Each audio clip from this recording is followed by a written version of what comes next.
Tragedi Kanjuruhan pada Sabtu, 1 Oktober 2022, masih menyisakan duka mendalam. Tragedi yang terjadi di Stadion Kanjuruhan itu menelan 125 korban jiwa. Tragedi bermula saat laga Arema FC versus Persebaya berakhir dengan skor 2-3. Banyak supporter yang kecewa dengan hasil tersebut kemudian turun ke lapangan. Pihak kepolisian mencoba mendorong supporter agar meninggalkan lapangan. Polisi menembakkan gas air mata di area lapangan dan ke arah tribun. Supporter di tribun panik. Mereka bergerak menuju pintu keluar untuk menyelamatkan diri masing-masing. Karena berdesak-desakan, sehingga banyak supporter terjatuh dan terinjak-injak. 125 orang tewas dalam tragedi Kanjuruhan, 68 korban warga Kabupaten Malang. Banyak yang pingsan dan terkapar.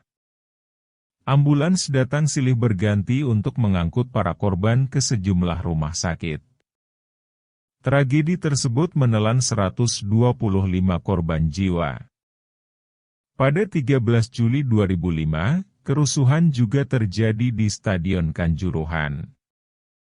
Pembatas tribun roboh saat Arema FC mengalahkan Persija Jakarta dengan skor 1-0. Akibat kerusuhan tersebut, seorang supporter meninggal dunia dan puluhan orang terluka. Lalu pada 15 April 2018, kerusuhan terjadi setelah laga Arema FC melawan Persib Bandung berakhir imbang 2-2. Kerusuhan itu dipicu oleh wasit yang dinilai tidak adil dalam pertandingan. Sejarah Stadion Kanjuruhan. Nama Kanjuruhan diambil dari sebuah kerajaan bercorak Hindu yang terletak di Malang. Kerajaan Kanjuruhan tertulis dalam prasasti Dinoyo. Angka tahunnya tertulis dengan candra sengkala yang berbunyi Nayama Fayurasa, atau 682 Caka, setara dengan 760 Masehi. Isi prasasti Dinoyo tersebut menceritakan tentang kerajaan Kanjuruhan yang dipimpin oleh Dewa Simha pada abad ke-8. Dewa Simha memiliki seorang putra yang bernama Liswa. Setelah naik tahta dan menjalani rangkaian upacara Abhiseka, nama Liswa berganti menjadi Gajayana. Pada masa kepemimpinan Raja Gajayana, kekuasaan kerajaan Kanjuruhan meliputi daerah lereng timur dan barat Gunung Kawi. Pusat pemerintahan kerajaan Kanjuruhan terletak di Desa Kejuron. Salah satu peninggalan bersejarah kerajaan Kanjuruhan adalah Candi Badut. Dikutip dari situs Kemdikbud, Kerajaan Kanjuruhan menjadi tonggak awal pertumbuhan pusat pemerintahan daerah Malang.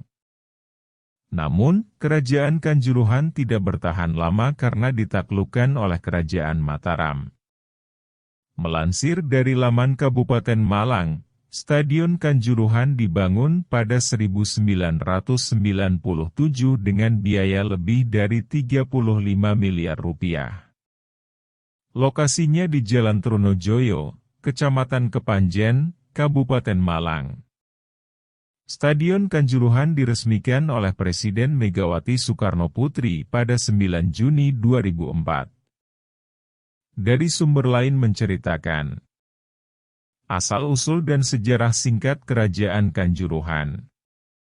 Kanjuruhan merupakan sebuah kerajaan bercorak Hindu beraliran Shiva yang pusatnya berada di daerah Malang, Jawa Timur.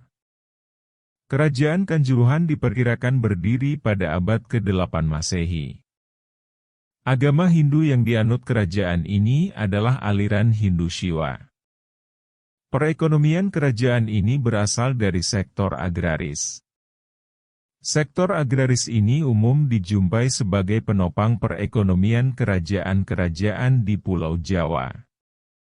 Bukti keberadaan kerajaan Kanjuruhan terdapat dalam prasasti Dinoyo. Prasasti ini berisi sejarah suatu kerajaan pada abad ke-8 Masehi yang sangat makmur. Raja terbesarnya bernama Gajayana yang memerintah dengan adil dan bijaksana.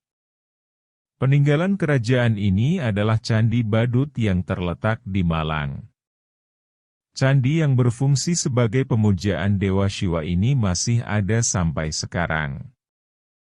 Letak dan pendiri Kerajaan Kanjuruhan.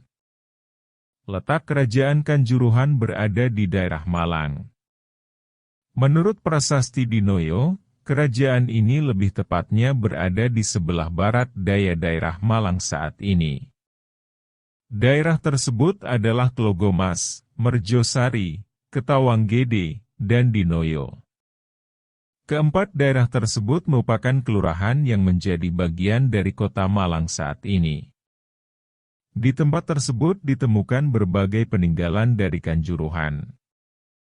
Prasasti Dinoyo juga menceritakan bahwa letak kerajaan ini berada di antara Sungai Metro dan Brantas. Ini membuktikan sektor agraris menjadi penopang utama kerajaan. Kerajaan ini kurang memungkinkan untuk melakukan perdagangan maritim karena lokasinya jauh dari laut. Walaupun letaknya agak tertutup, kerajaan ini tetap makmur karena rajanya memerintah dengan adil dan bijaksana sehingga rakyatnya hidup tentram. Pendiri Kerajaan Kanjuruhan tidak diketahui secara pasti. Prasasti Dinoyo menceritakan penguasa pertamanya adalah Dewa Singha. Beliau diperkirakan adalah pendiri dari Kanjuruhan. Dewa Singha memiliki putra bernama Liswa. Liswa menjadi raja kedua Kanjuruhan dan bergelar Gajayana. Gajayana menjadi penguasa Kanjuruhan yang terbesar di mana pemerintahannya berjalan dengan baik. Kanjuruhan diperkirakan berdiri sebagai perkembangan pusat pertanian yang ada di daerah Malang pada saat itu. Keberadaan Sungai Brantas dan Metro menjadi pendukung pertanian yang ada di daerah tersebut berkembang. Selain itu kerajaan ini juga aman dari serangan karena dikelilingi oleh berbagai gunung. Hal ini juga menjadikan kerajaan makmur meskipun lokasinya cenderung tertutup dari luar. Kehidupan Kerajaan Kanjuruhan. 1. Kehidupan politik Kerajaan Kanjuruhan. Politik Kerajaan Kanjuruhan dipengaruhi oleh aliran Hindu Siwa. Hal ini terlihat pada struktur kerajaannya berupa daerah luas atau watak yang terdiri dari daerah-daerah kecil atau wanua. Watak ini sangatlah luas, mulai dari Gunung Kawi, Pegunungan Tengger, hingga ke pesisir selatan yang saat ini merupakan bagian dari daerah Malang Raya. Kondisi politik kerajaan ini sangat stabil. Hal ini dikarenakan raja keduanya yaitu Gajayana memerintah dengan bijaksana. Tidak ada perebutan kekuasaan secara politik seperti kerajaan lain pada umumnya. Hukum dibuat dengan baik dan pelaksanaannya berlangsung secara tegas tanpa pandang bulu. Hal ini menandakan Kanjuruhan memiliki sistem politik yang begitu stabil dan jauh dari berbagai masalah.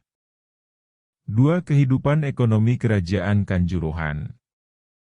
Perekonomian Kanjuruhan ditopang dari sektor agraris. Hal ini dikarenakan tanah di daerahnya begitu subur sehingga cocok untuk bercocok tanam. Selain itu, keberadaan Sungai Brantas dan Sungai Metro turut menjadi pendukung kegiatan agraris di Kanjuruhan. Hasil pertanian ini diperdagangkan di berbagai daerah sehingga perekonomiannya berjalan dengan baik dan juga stabil. Selain sektor agraris, Kanjuruhan memiliki komoditas dagang lain yang berkualitas. Salah satunya adalah cula badak dan gading gajah. Kanjuruhan memiliki koneksi dagang yang cukup baik dengan berbagai daerah. Kanjuruhan bahkan memiliki hubungan dagang dengan negeri Cina. Hal ini dibuktikan dengan adanya berita Cina yang mengisahkan hubungan dagang dengan Kanjuruhan. 3. Kehidupan sosial Kerajaan Kanjuruhan. Kehidupan sosial di Kanjuruhan juga berjalan cukup stabil. Hal ini dikarenakan adanya hukum yang ditegakkan secara adil tanpa pandang bulu. Rakyat hidup berdampingan satu dengan yang lain secara tentram dan damai. Sangat jarang ditemukan konflik sosial karena Raja Gajayana sangat menjunjung tinggi perdamaian dalam kehidupan sehari-hari. Kondisi sosial yang relatif stabil inilah yang juga membuat kehidupan rakyat makmur. Mereka bisa menjalani kehidupan sehari-hari dengan aman dan damai. Ini menjadi salah satu keunggulan dari Kanjuruhan meskipun daerahnya bisa dikatakan terisolir akibat dikelilingi berbagai gunung dan perekonomiannya mayoritas hanya bertumpu pada sektor agraris. 4. Kehidupan agama Kerajaan Kanjuruhan. Agama resmi Kerajaan Kanjuruhan adalah Hindu beraliran Shiva. Agama ini sudah ada sejak masa berdirinya hingga keruntuhan. Pengaruh agama ini terlihat dari prosesi pengangkatan raja yang bernama upacara Abhiseka. Upacara ini sangat umum dilakukan untuk mengangkat raja baru yang beragama Hindu beraliran Shiva. Selain itu, peninggalan Kanjuruhan juga menunjukkan adanya pengaruh Hindu aliran Shiva. Salah satunya adalah Candi Badut. Candi Badut ini terletak di Kecamatan Dau, Kabupaten Malang.